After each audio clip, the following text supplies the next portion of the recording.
ঢাকা ইউনিভার্সিটিতে একজন মানসিক ভারসাম্যহীন ছেলেকে দুর্বৃত্তরা কত নিষ্ঠুরভাবে হত্যা করল। এই ছেলের যে ভিডিওগুলো বা যে ছবিগুলো সোশ্যাল মিডিয়াতে ভাইরাল হয়েছে, এগুলো দেখে খুবই খারাপ লাগে। এতটাই ভিতরে খারাপ লাগে যেটা বলে বোঝানো যাবে না। মানুষ এতটা নির্মম, এতটা নিষ্ঠুর কিভাবে হতে পারে। আবার একটা কথা ভেবে প্রেরণা পাই, সেটা হলো যে এটা তো শেষ জামানা। শেষ জামানায় মানুষের আচরণ এরকমই হবে, যেটা আমাদের নবী করিম সাল্লাল্লাহু আলাইহি সাল্লাম অনেক আগেই বলে গিয়েছেন। যারা এই কাজটা করেছে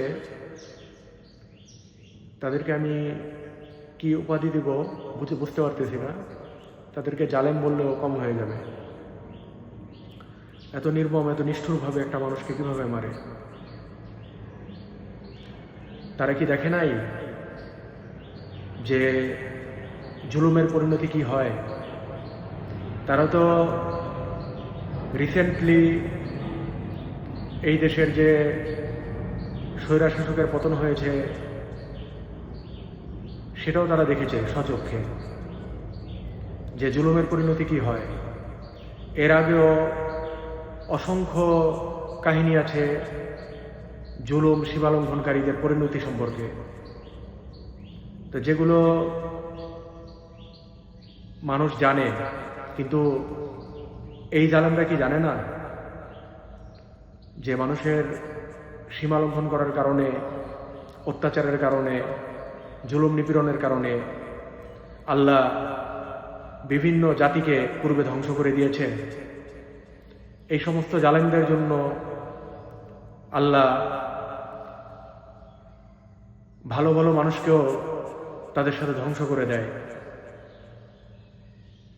এই সমস্ত জালেমরা কি দেখে না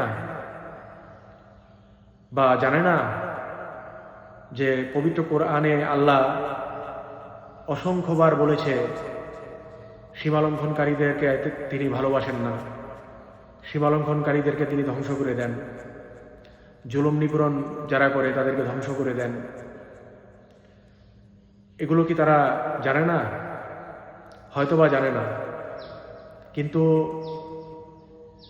নিজের চোখে যেগুলো দেখে, নিজের কানে যেগুলো শোনে, সেগুলো তো তারা জানে। তারপরও তারা কিভাবে এই ধরনের ভয়ানক জুলুম নিপীড়নের সাথে, মানুষ হত্যার মতো কাজের সাথে নিজেদেরকে সম্পৃক্ত করে। জানি না আল্লাহ এদেরকে হেদায়েত দান করবে কিনা। তবে আল্লাহ এদের এই কুকর্ম দেখে আমাদের মতো সাধারণ মানুষকে আল্লাহ হেদায়েত দান করুক, যাতে করে আমরা এই ধরনের জঘন্য কাজের সাথে নিজেদেরকে সম্পৃক্ত করতে কখনো দুঃসাহস না করি। আল্লাহ আমাদের সবাইকে হেদায়েত দান করুক, আমিন। তোফাজ্জল নামে যে ছেলেটা নির্মমতার শিকার হয়ে মৃত্যুবরণ করেছে,